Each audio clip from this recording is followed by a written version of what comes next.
en realidad esta entrevista surge en gran parte por el editorial de Iván Carvajal del día domingo. Entonces, claro, ahí nos nacen muchas dudas, ¿no? Si es importante contar con la versión de ustedes Sí, de por supuesto. qué sucedió. Se hablan de 39, me parece que eran los proyectos. En general, desde el inicio, ¿cómo se da este caso? Sí, bueno, quizás tenemos que entender cuál es la política en general de este gobierno. Y la política en general de este gobierno con respecto al tema de investigación es fomentar la construcción de la cultura de la investigación. Pero también es necesario pasar de lo que hemos tenido hacia un nuevo modelo de generación de conocimiento y de investigación. ¿Cuál era el anterior modelo? El modelo mucho más, llamémoslo así, de lo Fundacit. Hay un fondo presente en proyectos y nosotros los financiamos. No se sabía para qué y no se sabía cuál era su impacto, generalmente a manera prácticamente individual y personal, ¿no? Entonces era una perspectiva de generación de conocimiento individualista, personalista, privada prácticamente, y que no tenía un impacto a nivel nacional, sino era prácticamente para escribir un paper para publicar una revista indexada.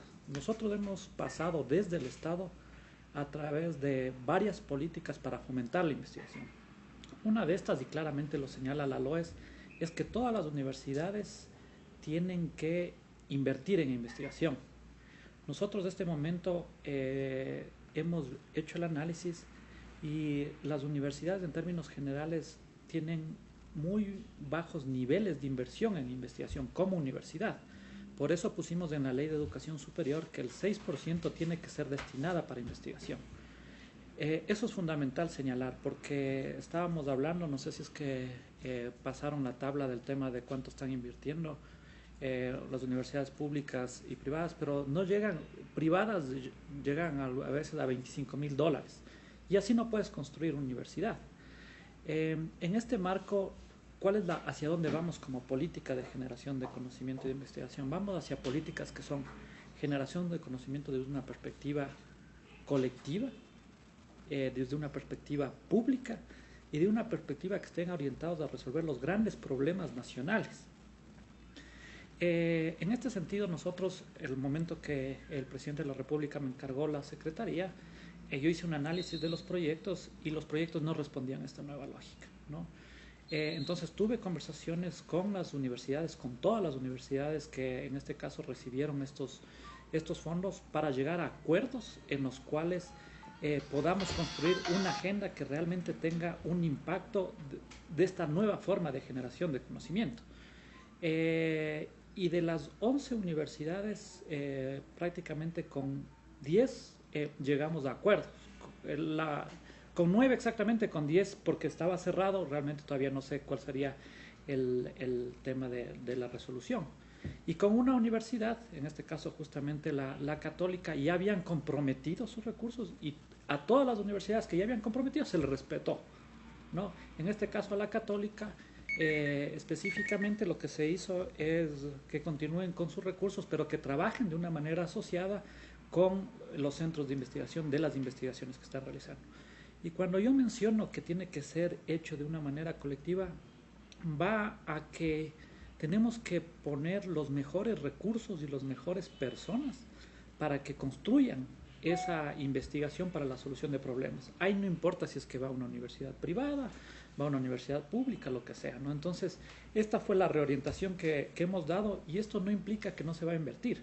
Todo lo contrario, toda la plata se va a invertir mucho más en investigación, pero ya en agendas específicas que en este caso estamos nosotros diseñando y que sacaremos en una convocatoria específica, pero ya con temáticas particulares, ¿no? El, este proyecto, o más bien este sistema que es el que se vino abajo de alguna manera, el, ¿cuándo fue hecha la convocatoria? Es decir, ¿de dónde surge la falla? El gobierno ya tiene 4 años. Surgió la falla en este caso justamente de que el secretario no entendió bien cuál era la política, Valió. el secretario Valdión no entendió cuál era la orientación política de este gobierno. Eso es parte de los motivos de la salida del secretario finalmente. Es uno, ¿no? De ahí obviamente el presidente es quien evaluó por otros motivos y bueno, ya eso tomó la decisión el presidente de la República, ¿no? Específicamente, y para detallar un poco, tener la idea clara, ¿cuál era el llamado en estos concursos? ¿Cuáles fueron las propuestas en términos generales? ¿No? El llamado fue a presentar proyectos de investigación en algunas áreas, ¿no? Pero las áreas eran tan grandes que tú ves los proyectos de investigación que se presentaron, son proyectos que son de 100.000, 200.000 dólares, 80.000, que son proyectos que no van a tener un impacto para nada como Estado o a nivel nacional.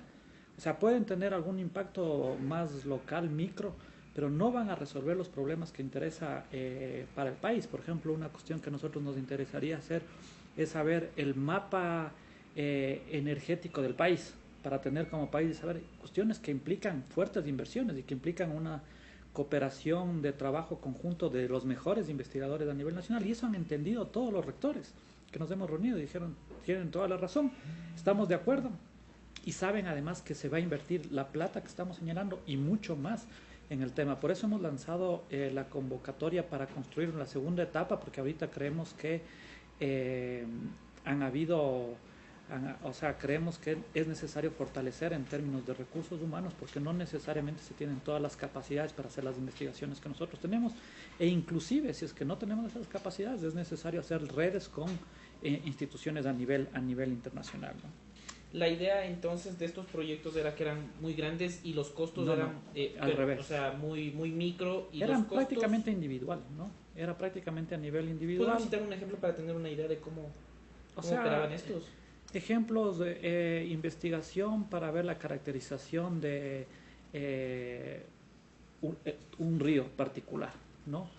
Y entonces está bien, o sea, nosotros creemos que todas las investigaciones son buenas y un poco la señal que dimos, esas investigaciones que se financien con los recursos, en este caso de ese 6%, porque son investigaciones que son de carácter como para el Estado demasiado pequeñas. Entonces eso, que lo hagan con uno de ese 6%, porque además de ese 6%, las universidades particulares también reciben exoneraciones tributarias, ¿no? También se está exoneraciones arancelarias y además el tema del propio FOPEDEUPO que se puede destinar a la inversión en investigación. El dato que no di hace un momentito es que las universidades aquí en el Ecuador son muy, en general, en promedio, ineficientes en términos del manejo de los recursos. A nivel internacional, el peso de la parte administrativa, estamos hablando de un 30%. Aquí en el Ecuador es de un 80%.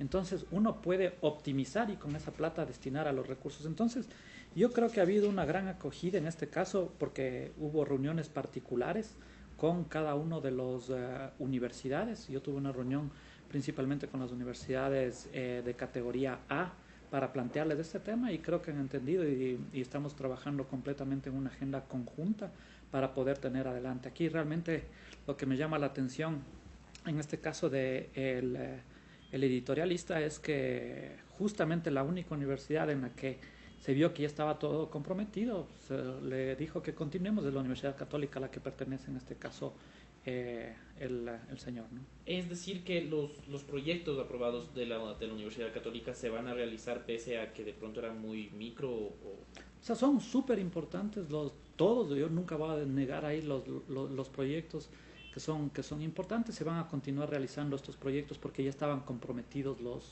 en este caso los recursos de ellos, los recursos de ellos, que ya inclusive se hizo la transferencia por parte del Senacid, ya estaban comprometidos, entonces se va a continuar, ¿no? Con los otros universidades se ha planteado esta cuestión de que se trabaje conjuntamente, que ellos a través de sus presupuestos financien, porque nosotros vamos a abrir nuevas convocatorias y trabajar conjuntamente en una agenda de carácter colectivo, de producción pública y con impactos nacionales, ¿no? ¿El monto total que se tenía pensado para los proyectos a cuánto ascendía? Bueno, en este caso, para este año eran de 2 millones, de los cuales más o menos el 1 millón se ha reconsiderado y más o menos unos 800.000 son los que en este caso han quedado porque ya estaban comprometidos y se ha respetado completamente, ¿no? Es decir, ¿son solo con la Católica es este compromiso de los...? Me parece que es una con la Universidad SEC, también me parece que es. Y bueno, los otros que estaban comprometidos, obviamente todo eso ha sido financiado, lo que ya estaba comprometido. ¿Lo que está fuera de este concurso del que habla específicamente Iván Carvajal o estamos hablando de los mismos? No te entiendo la pregunta. Iván Carvajal cita específicamente unos casos. Estos casos. En esos casos, de ahí salen los 800.000 ya comprometidos. Sí, de esos 800.000, o sea, de hecho la Católica creo que son 700.000 justamente de esos 800.000 porque ya estaban comprometidos y ellos van a continuar con su investigación. Y serían solo 100.000 entonces para la Católica. Para otra universidad, otros. sí. Ajá. ¿Cuáles son las otras? O no sé si es que eso es mejor si es factible el listado para no estar enumerando las universidades con las que ya se llegaron a los acuerdos y... Sí, con las 11 universidades podemos darle una sí, mejor un listado más bien para no entrar en esos detalles.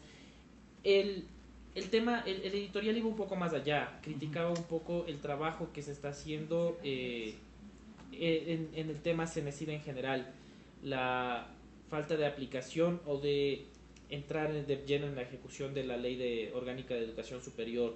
¿Cuáles son los avances que han habido y que de pronto no se destacan ahí?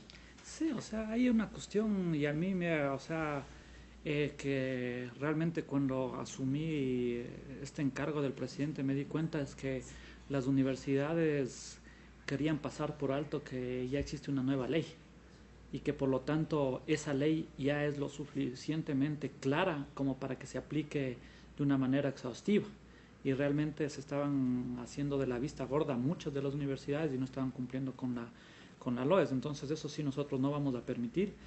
Creo que uno de los puntos fundamentales es justamente a lo que se refería y además habría que señalar que estamos en un momento de transición, es el tema de la conformación del CES y el CEACES, que excede al Ejecutivo, que está en otra función, que existe un proceso, está en el Consejo Nacional Electoral y eso nosotros no podemos, por más que presionemos, existen sus procedimientos de apelación, sus procedimientos de concurso, sus procedimientos de toma de exámenes, etcétera, que el propio CNE tiene. Entonces, en ese momento sí ha habido una cuestión que a mi modo de ver ha habido cierta demora, pero por otra parte las reglas estaban muy claras y la LOES es lo suficientemente clara para que todas las universidades puedan cumplir. Algo que es fundamental, las universidades se han venido trabajando en sus estatutos, en su apego a la ley. Nosotros estamos haciendo el análisis completamente para ver en qué medida se apegan o no a la ley y poder presentar el informe que es necesario presentar al CEACES.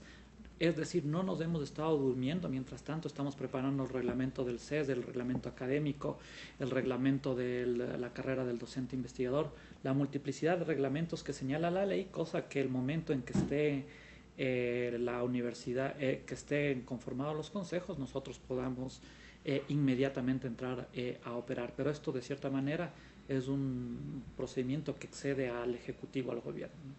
Este año entonces, hablemos un poco ya, saliéndonos de pronto de la idea central del editorial, hablar un poco de la situación de la CENESID. Si bien es cierto, el motivo por el que escribió Iván Carvajal involucra esto, hay muchas otras áreas. El CENESID, ¿en qué proceso, en qué etapa está? Si bien es cierto, se están elaborando los reglamentos.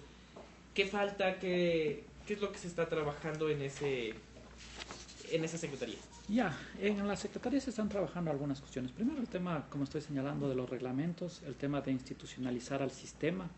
Estamos trabajando conjuntamente en todos los procesos de convocatorias de becas, ¿no? Acordémonos que uno de los puntos fundamentales de la ley fue que no se puede cumplir los famosos requisitos de tener PhD. Solo este año estamos prácticamente igualando la cantidad de doctorados que hay y si es que las personas que están haciendo su maestría continúan, vamos a superar.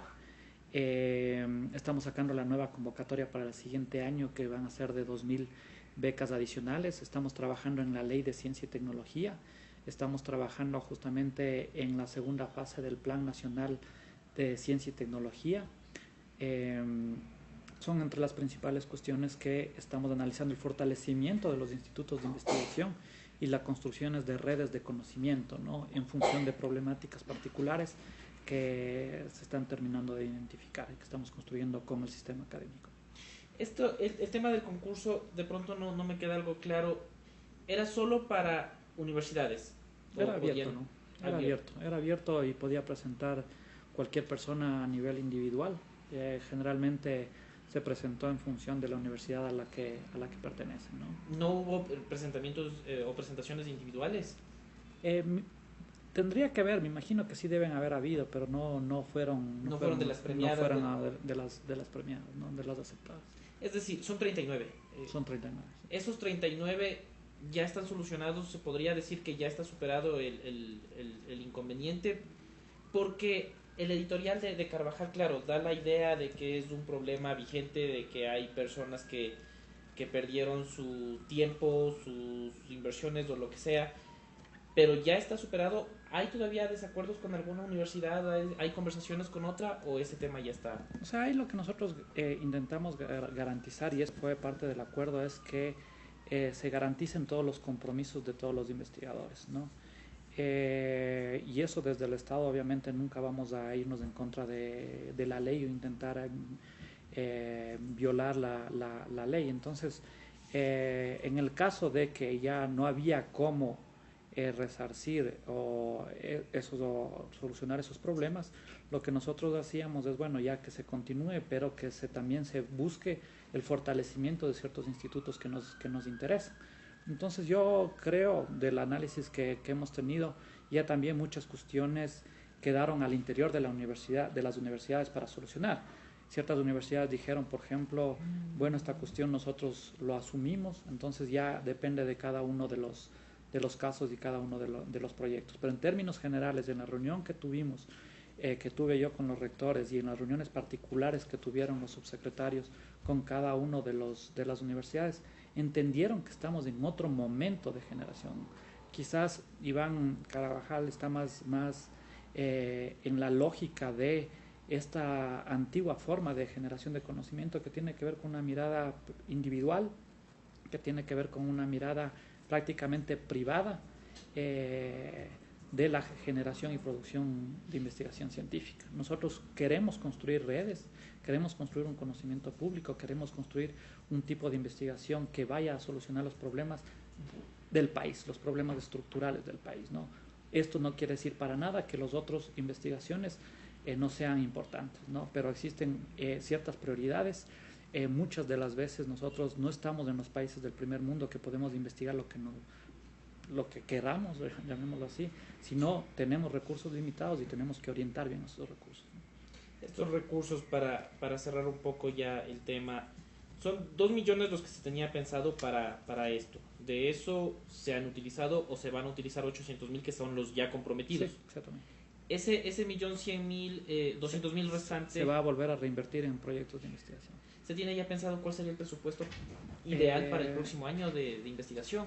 Sí, o sea, ahí en la ley vamos a proponer una preasignación importante en la ley de Ciencia, Tecnología e Innovación.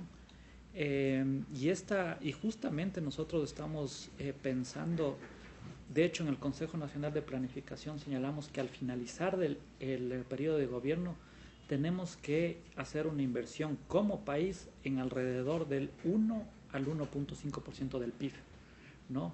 Entonces no significa que nosotros no vamos a invertir todos los recursos que en este caso hemos visto que iban a ser invertidos, van a ser invertidos y mucho más, pero a través de la creación de redes de conocimiento, de investigación que permitan solucionar estos problemas. Nosotros somos las personas que más hemos auspiciado generar la cultura de la investigación en el país. Una cuestión que realmente ha sido una temática, debemos acordarnos que justamente Iván Carvajal fue miembro del CONUEP. Hay que ver qué postura se tuvo con respecto a la investigación en esa época, y realmente si es que fue en el CONUEP y vemos los resultados que tenemos, realmente creo que no ha habido importantes saltos, es porque realmente no ha habido los incentivos y las políticas necesarias para fomentar la investigación a nivel del país. Creo que primera vez se tiene una fuerza tan potente de decir auspiciemos la investigación, y no únicamente de palabra, sino con recursos en términos de lo que está dando el FOPEDEO, por lo que está dando el tema del crédito, lo que dice la ley, lo que regula, Y además este plus, porque esto es un plus que el Estado está dando, porque una cuestión corresponde a la autonomía de las universidades, y por la autonomía las universidades pueden decir, yo investigo lo que yo quiera, ¿no? Para eso está ese 6%. ¿Ya? Para lo que el Estado quiere, el Estado tiene que definir cuáles son las líneas de investigación. Obviamente, dado que es un tema público, lo que estamos haciendo es construyendo de una manera colectiva. ¿Se tienen claras ya esas líneas de definición o se seguirán trabajando? Esto es por si ustedes llaman a otro concurso en 15 días, nos inventamos. Llaman a otro concurso y la lógica del investigador ecuatoriano todavía está en el modelo que se planteó inicialmente. Entonces, ¿cómo dar ese salto? ¿Ustedes ya tienen un cronograma de líneas por donde irían las investigaciones? Tenemos un cronograma de líneas, tenemos un cronograma de potenciales ya de los grandes problemas, inclusive priorizados. Y eso es justamente, esto fue un debate muy interesante que tuvimos con los rectores. Los rectores dijeron, principalmente las universidades particulares, y se va a abrir la investigación o se va a financiar para las universidades particulares también. Y mi respuesta es, en el debate de la ley y en la nueva concepción que tenemos de generación de conocimiento, la generación de conocimiento es un bien público y tiene que ser construido de una manera colectiva. Entonces nosotros no vamos a decir esto va para la universidad X privada o particular y esto para la pública, sino construyamos redes en las que, si es que el investigador está en una universidad particular, que se asocie con el de la universidad pública, que se asocie con la empresa privada que también le puede interesar el beneficio de esa investigación, que se asocie con el instituto público o con la empresa pública para generar los mejores ecuatorianos que solucionen un problema. Es cambiar la lógica de construcción y eso se establece en las bases que se premiarán o se darán incentivos para que se cree redes de conocimiento para solucionar problemas. Y ese momento, obviamente, comprendieron que estamos en un momento diferente de cómo generar conocimiento. Para nosotros fuera muy fácil continuar con lo que se hacía en la Fundacit. Acordémonos, tantos millones, investigue. ¿Quién me puede decir cuál fue el impacto de todos los millones que se dieron en términos de investigación del tema de Fundacit a nivel nacional del Ecuador? ¿Qué cambió realmente una cuestión que nos permita decir, esto tuvo un impacto de carácter macro nacional o inclusive de carácter meso regional? O sea, a veces ni siquiera se conocían cuáles eran los resultados de las investigaciones. Entonces tenemos que cambiar la perspectiva de cómo construir investigación y cómo construir conocimiento, y las personas que han estado involucradas en la generación de conocimiento y de investigación a nivel internacional saben que esto ya trasciende, porque inclusive tendremos que vincularnos con las mejores universidades, institutos, centros o empresas a nivel internacional para que nos ayuden a resolver los problemas de aquí del país con los investigadores que tenemos aquí, porque no necesariamente en todo tenemos nosotros toda la capacidad para hacer ciertas investigaciones. Esto suena ideal en el discurso, pero ¿es posible ya comenzar o desde cuándo, si tenemos que proyectarnos en un número de meses o en un número de años, generar estas redes que se acople tanto empresa privada como academia y gobierno? ¿Es posible ya hablar de eso ahora? Yo creo que es posible, ¿no? Yo creo que es posible. O sea, yo creo que se puede hacer inmediatamente. La cuestión es tener claro qué es lo que se quiere. Eso es lo que estamos construyendo este momento. Tenemos ya las líneas macro, pero tenemos que decantar en una priorización, porque estamos hablando de inversiones importantes, ¿no? No son los 100.000, 200.000, ¿no? Sino estamos hablando ya de los millones que hay que invertir para solucionar problemas. Nosotros como país, por ejemplo, el tema del mapa minero, ya no únicamente en términos de creer que existe por aquí. A ver, ¿dónde hay, ya está probado a nivel del Ecuador todo el mapa minero? No existe, ¿no? Entonces, bueno, tenemos que ir a ese tipo de investigaciones. El tema de la investigación en términos de bioprospección. Somos un país megadiverso. Bueno, a ver, ¿qué podemos hacer con esa biodiversidad? Son temas que competen a una investigación mucho más macro, ¿no? Y yo creo que en este momento tenemos la capacidad ya de generar estas redes de conocimiento. Hemos estado completamente aislados como país, como investigación. Investigadores que tienen que ver, uno está en la universidad, el otro, y generalmente no se hablan, ¿no? Y generalmente no generan acción colectiva para producir proyectos de investigación que tengan un impacto mucho más importante. ¿Por qué? Porque las universidades tampoco han invertido en investigación. Solo les pido, y eso quizás podríamos pasarle, es que vean el mandato 14, cuánto sale de lo que están invirtiendo en investigación. ¿Está aquí este tema? No. Deberíamos darle el tema de los proyectos. Aquí está el proyecto de investigación. La que más invierte es la Politécnica, 5 millones. pero ¿Estamos existe hablando del año o al año? al año, sí, o sea, supuestamente en el 2008, pero existen, yo me acuerdo que existían un X porcentaje que no invertían en investigación. Por ejemplo, aquí estoy viendo ciertas universidades, eso se puede ver, pasémosle eso porque aquí no está exhaustivo, y otras que te invierten así 25.000, $30.000 para proyectos de investigación. Entonces pueden ver ustedes realmente que no existía una cultura de la investigación en la Universidad Ecuatoriana. Entonces, ¿cómo podemos realmente decir que vamos a avanzar si es que no existe? Por eso pusimos en la ley este tema del 6%, ¿no?